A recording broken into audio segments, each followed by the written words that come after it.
everyone, Namaste, Namaskaram. Welcome back to Reem Streams channel. Guys, I need to correct myself. It's not Namaskaram. Somebody told me in my last video through comment. Thank you. It's Namaskaram. So welcome back to Reem Streams channel, and I'm Reema shooting here another video for all of you. And in this video, I will talk about my failures. How many times I failed while giving interviews, और मैंने आप सबको बताया है how I cleared my interview in first shot, like कैसे मैंने Qatar Airways clear किया था पहली बारी में। पर मैंने ये अभी तक नहीं बताया है कि कैसे वहाँ तक पहुँचने के लिए मैं कितनी बार रिजेक्ट हुई थी। और I think it's high time we all need to talk about our failures. क्यों ये बहुत ज़रूरी है आज मेरे लिए बात करना, क्योंकि मेरी जो फैमिली है, यूट्यूब फैमिली जिसकी मैं बात कर रही हूँ, I always say that I started this channel with intention of helping people, और I think it will be great help for those जिनको क्रू बनना है और वो बहुत बार इंटरव्यू दे चुके हैं लेकिन किसी ना किसी रीज़न से वो रिजेक्ट होते हैं एंड दे गेट डीमोटिवेटेड। क्योंकि मैं एक बार आपके जगह पे थी, मैं बिल्कुल ऐसे ही 2008 में जब मैं 18 ईयर की होने वाली थी नवंबर में, मैंने बहुत ज़्यादा इंटरव्यूज़ देने शुरू किए थे और एक के बाद एक मेरे रिजेक्शंस होते थे। रिजेक्शंस के रीज़न क्या थे ये सब मैं आपके साथ शेयर करूँगी। एक साल पहले जब मैंने ये चैनल स्टार्ट किया था, एक साल आई विल बी कंप्लीटिंग इन जुलाई, मुझे कोई आइडिया नहीं था कि people will be actually so much interested in this kind of topic और उनको इतनी इंस्पिरेशन मिलेगी। बहुत आप सब ने, बहुत जो मेरे से छोटे लोग हैं वो पूछते हैं दीदी आप मेरे इंस्पिरेशन हो, और ये सबको देखते हुए बहुत लोग मुझसे बड़े हैं जो कोशिश कर रहे हैं इस लाइन में अभी भी आने की और उनको किसी ना किसी रीज़न से वो आ नहीं पा रहे हैं। So I consider myself first of all fortunate enough that I have such a loving family with me, such a loving people, supporters, subscribers जो कि हमेशा मुझे सपोर्ट करते हैं। तो उनके लिए मैं ये वीडियो बना रही हूँ। आपको पता नहीं है मेरे कितने सब्सक्राइबर हैं, but next month I am gonna reveal it. जब मेरे 1 साल पूरे हो जाएंगे we will do live and we will reveal it. So let's continue watching this video. 2009 में as soon as I turned 18 in 2008, उसके बाद मैंने एक जेट एयरवेज का इंटरव्यू दिया और वो फॉर्म मेरे भाई ने भरा था। He was doing hotel management from Bangalore और उसने अपना भी भर लिया। जब ही डिड फॉर मी, वो अपना भी फॉर्म भरा उसने मेरे साथ। And luckily also you can say, और यू डोंट नो, मुझे पता नहीं था कि क्यों, बट वो सिलेक्टेड था उस इंटरव्यू में और मैं फर्स्ट राउंड से रिजेक्टेड थी।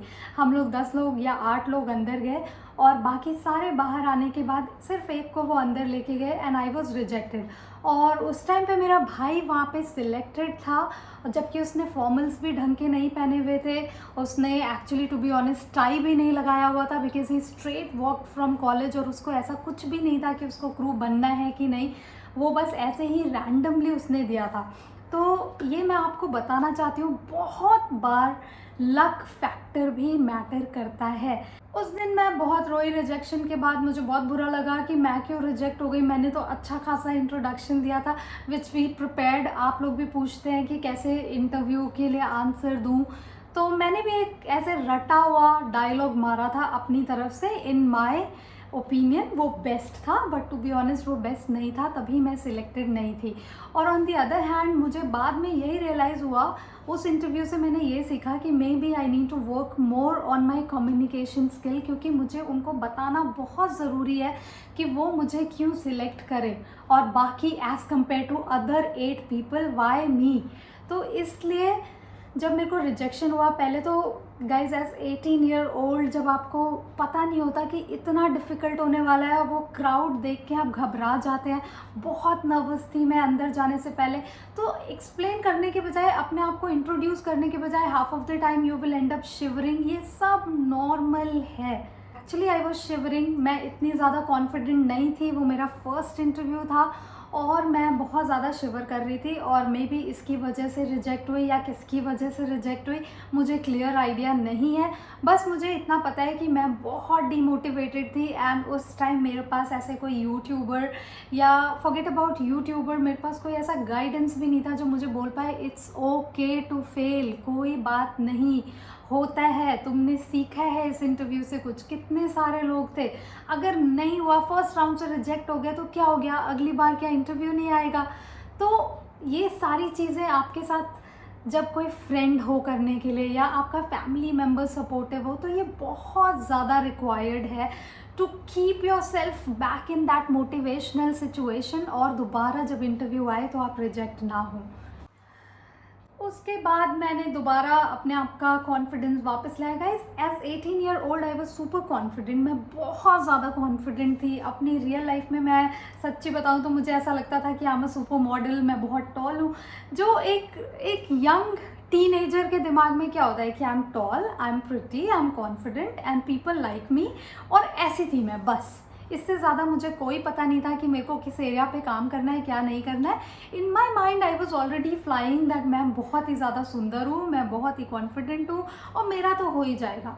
तो ये कॉन्फिडेंस होना ज़रूरी है, लेकिन एक के बाद एक जब रिजेक्शन मिलना शुरू होते हैं ना, तो ये कॉन्फिडेंस पता नहीं कहाँ जाने लगता है। और उस टाइम पे आपको अपने आप को दोबारा मोटिवेट करके किसी ना किसी के थ्रू, जो आपको मोटिवेशनल लगता है, जो आपको इंस्पायरिंग लगता है, please get back and go and give interview.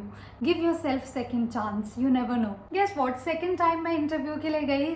Again it was Jet Airways. I will talk about Jet first. आपको क्या लगता है कि मैं सिलेक्ट हुई होंगी? मैं नहीं सिलेक्ट हुई। इस टाइम पे भी मैं नहीं सिलेक्ट हुई। क्यों?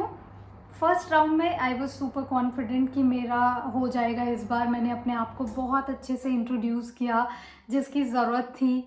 और उसके बाद मैंने इंट्रोडक्शन के बाद only I was the one who was selected amongst those 8, क्योंकि मैं एक्सपीरियंस थी, अभी मैं होटल में काम कर रही थी। तो you know when you talk like that you are experience, वो थोड़ा आपको सुनते हैं। आई थिंक वो प्लस पॉइंट था कि मेरा हो गया फर्स्ट राउंड में, फिर सेकेंड राउंड में भी हो गया हाइट एंड वेट, और फाइनल राउंड तक आई डोंट नो मुझे क्या हुआ, जो कि नेक्स्ट डे था। आई वॉज सुपर नर्वस अगेन, क्योंकि ये फाइनल राउंड है। Again many of you say that you get nervous and ये सब होता है आपके साथ, कैसे ओवरकम करें। मैं भी बहुत नर्वस थी, मेरे हाथ एकदम जैसे पसीना से स्वेटी हो रहे हैं, और मेरे से जो पहले वाले लोग जा रहे हैं, जैसे जैसे मेरा नंबर आते जा रहा था, I was even becoming worst rather than becoming confidence. ये तब होना शुरू होता है जब आपको पहले बहुत रिजेक्शन हो गए हैं और अब आपका फाइनल राउंड तक आप आ गए हो, और उसके बाद भी आप नर्वस हो। पर जब मैं अंदर गई, मैंने वहाँ पे देखा कि 2 या 3 इंटरव्यूअर थे। उन्होंने मुझसे एक क्वेश्चन पूछा about the current scenario. Like सबसे पहले तो उन्होंने पूछा कि what is the latest news. Imagine you are not really ready for this kind of question. You are ready for tell me about yourself, what is your family background and this and that, why should I choose you. But ऐसा कि बताओ news क्या है। Luckily उस time वो Osama bin Laden की जो news थी वो बहुत ज़्यादा हाइप थी, तो मैंने उसके बारे में बोला। And then they were okay, and then they asked me okay tell me the capital of US।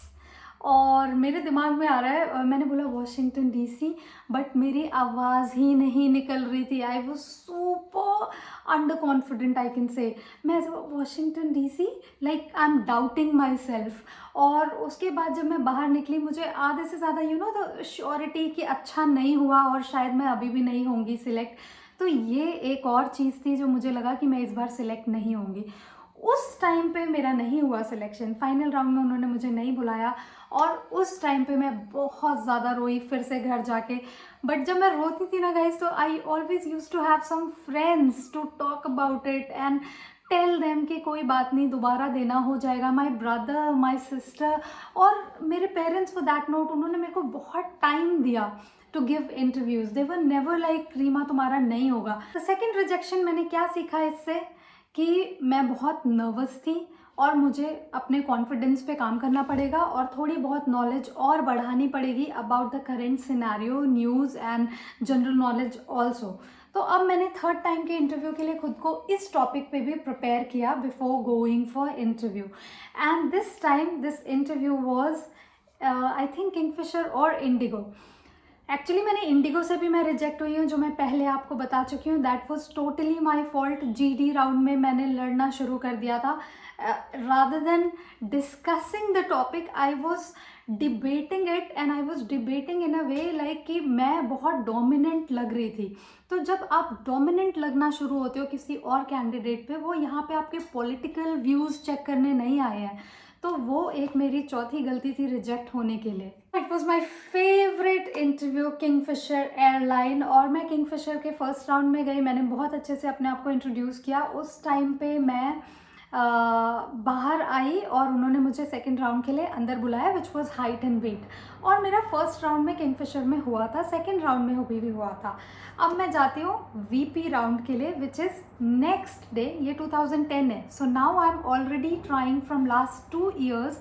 8 से स्टार्ट हुई थी और 10 आ गया है, और मेरा अभी तक नहीं हुआ था. इस बीच में मैंने बहुत रिजेक्शंस देखे थे. और guys on the other hand hotel line में मैं बहुत प्रोग्रेस कर रही थी. I was already growing, getting promotions, people use to like me, people use to love my personality.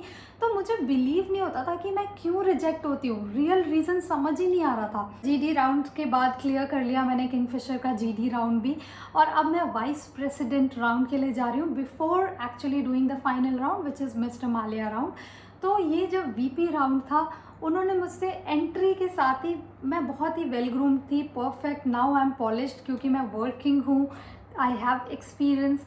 उसके बाद जब मैं एंटर हुई, उन्होंने मेरा रिज्यूमे देखा और उन्होंने मेरे को पहला सवाल पूछा.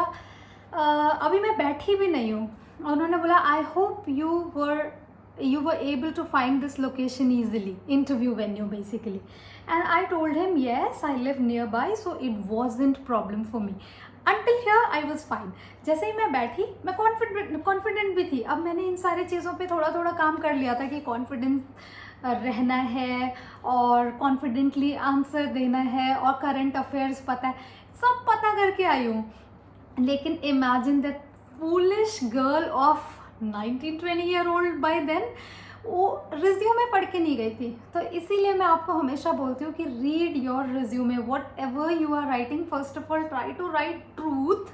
अगर आपने उसमें सच नहीं लिखा है, कोई झूठ भी लिखा है अपने बारे में, लाइक अपनी हॉबीज़ या अपनी qualities, try to understand it, कि अगर सडनली आपसे पूछ दिया तो आप क्या बोलोगे. उन्होंने मुझसे पूछा, रीमा आई कैन सी यहाँ पे आपने लिखा है you have got second prize in English debate competition. I had no idea guys, मैंने ऐसा कुछ रिज्यूमे में लिखा था. पता नहीं, वो मैंने 2008 में बनाया होगा और कहीं से किसी ने पिकअप किया होगा किसी के रिज्यूमे को कॉपी करके. अनफॉर्चुनेटली मैंने देखा भी नहीं था कि मैंने ऐसा कुछ लिखा हुआ है. अब आप झूठ नहीं बोल सकते. अब आपने झूठ लिख दिया है तो अब आप ये नहीं कह सकते कि ये झूठ है. तो मुझे बोलना पड़ा yes, and that yes was not convincing. First of all वहाँ से मैं नर्वस होना शुरू हुई. मुझे पता चल गया कि अब मैं नर्वस हो रही हूँ. लेकिन उसके बाद उन्होंने बोला, okay Reema, so what was the topic. The second point was what was the topic, and now I am not ready for it. तो गाइज मैं फिर से शिवर होने लग गई, और मैंने अपने आप को कैसे भी झूठ बोलते हुए मैंने कंटिन्यू किया, गेस्ट इज गॉड. बोलते हैं debate competition topic can not be guest is God, but any how what was your point. And guys, I was not able to prove myself what was my point. I was just you can say saying anything from anywhere which was not making any sense to me itself. So I got it that he will not select me for sure. इसीलिए मैं आपको बार बार बोलती हूँ, please go through your resume. Doesn't matter आप क्या लिख रहे हैं अपने हॉबीज़ में या अपने अचीवमेंट्स में, but as long as you are not sure of any of the achievement, सबसे पहले तो लिखे ना. और अगर लिख दिया है तो कुछ बना लें अपना माइंड कि आपसे अगर ऐसा कुछ मेरे जैसा कुछ क्वेश्चन पूछा तो आप क्या करेंगे. आफ्टर दैट रिजेक्शन इन 2010 मैंने दोबारा किंगफिशर का ही इंटरव्यू दिया, and I reached again VP round, and he recognized me also because it was within 6 months. It was actually 2010 end, and he recognized me. And उन्होंने मेरे से दोबारा वो क्वेश्चन नहीं पूछा क्योंकि रिज्यूमे में चेंज कर चुकी थी, but he really took me forward in the final round. I'm sure because he must have seen improvement, और वो improvement of course I was prepared now. मैंने क्या सीखा था कि अपना रिज्यूमे भी अच्छे से पढ़ के जाओ, क्या बोलना है, be ready for it. और मैं फाइनल राउंड तक पहुंच गई, which was Mr. Malia round, and I actually met him. So that round was very easy, guys. It was very quick interaction. He only spoke about little bit. He asked me one question: Rima, as you're already working as a guest relations executive in so and so hotel, why do you want to shift your job? That time I only explained him very simple line: this was the priority, that's the reason I was working in hotel, so my immediate goal is this, and to gain some experience for this field I was working in hotel line. I never deviated from my goal, guys. Finally that day came, he selected me, and next day I got a call that you are selected and you can proceed for medicals, and medical will be happening here and there in Gurgaon. And everything fell on place as I was expecting. सब वैसे हो गया जैसे होना था.